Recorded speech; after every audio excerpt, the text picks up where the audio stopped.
This Ramadan, if you find yourself surrounded by Muslims but left to break your fast on your own, if you're going to the mosque but nobody talks to you, and instead of offering help, people look at you in disgust because of your skin color, your name, your accent, your personality, your income, your parents' origin, well, welcome to the club. It's been most of my experience for the past 16 years, but I came with a message of hope. First of all, you're not alone, and it's only temporary. People don't understand the price some of us pay for embracing the faith. Some of us may have been rejected by their families, may have lost their job, lost their friends, lost their spouse, their home. And even if I'm speaking as a white newcomer to the faith, it's nothing compared to what our black brothers and sisters experience, or people who were born in Sikh or Hindu families, or even people who were born in Muslim families but who have been violently kicked out of mosques because either they're deaf, because they are physically or mentally different, and most people don't know all that. So for this Ramadan, I just pray, we are people of mercy. Please, Lord, forgive them, for they know not what they do. But that's not an excuse for new Muslims to experience abuse. Let me tell you, no one on earth has the right to judge and decide of your validity as a human being.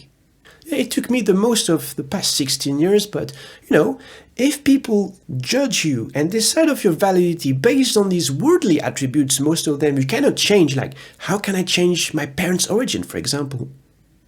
Well, I'm sorry. We're not part of the same family. We're not part of the same body. And you know how, especially during Ramadan, people repeat, oh, the Ummah is this one body. If one finger hurts, the whole body hurts. And you will hear it in every charity fundraiser, in every mosque, in every student association. I know, I'm sorry. If these people harm you, now we're not part of the same body. Yes, we pray in the same places, we read the same verses, we fast for a whole month. But if they harm you, ask yourself the question, are these truly your people? Since when being Muslim has become being part of a private club where you have to tick the right boxes to fit in? So I wonder, do they follow the same book? Do they follow the same God? I've always read that the Ummah is not survival of the fittest, but maybe now I'm mistaken, I realize.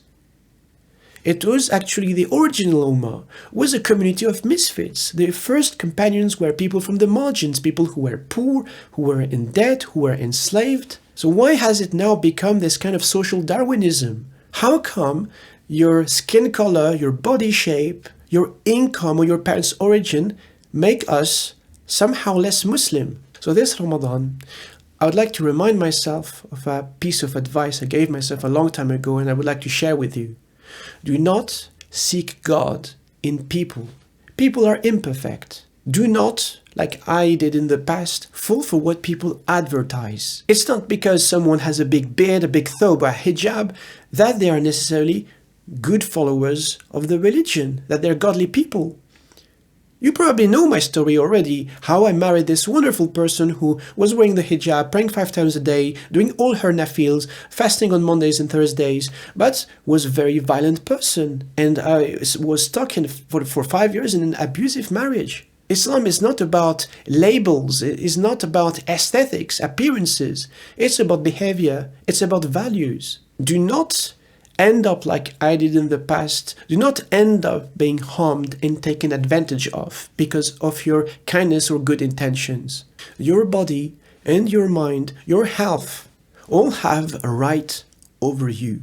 Meaning that if you find yourself surrounded by people who harm you, it is your fundamental right to stay away from these people, not listen to them, not work for them. Especially if they harm your well-being, if they harm your relationship with God. And then you may ask, how is it possible to live Islam with no one around?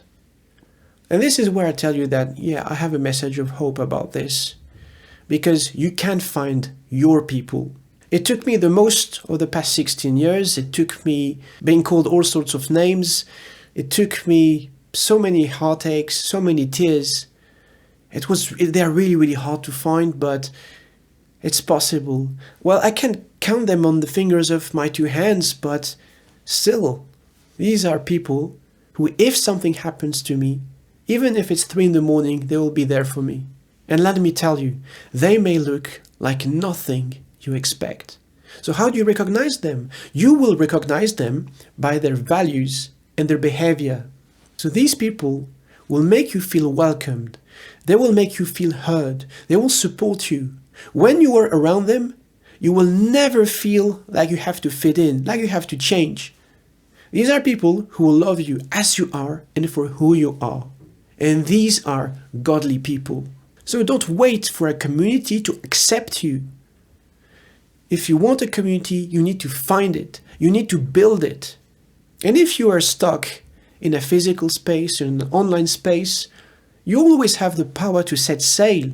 Flee from the waters of ignorance, become your own captain, and let the winds of mercy do their thing. Because as the saying goes, if you make one step towards God, God will come running towards you. But then, if all you have this Ramadan is this video, well, maybe we can do something together with the family. Maybe we can organize an online iftar. Maybe if you live in the southeast of England, we can do a real iftar. These are times where this 1 month can feel like 10 lonely years. And maybe you've been already experiencing 10 actual years of loneliness. Because it's not your fault, it's just, people don't know their text, they don't know their religion, but it doesn't have to be that way. Because as much as you are looking for people, as crazy as it sounds, there are people, maybe on the other side of the globe, looking for people like you. So it's all about doing the connections. So thank you very much for watching, and again, take care of yourselves and each other.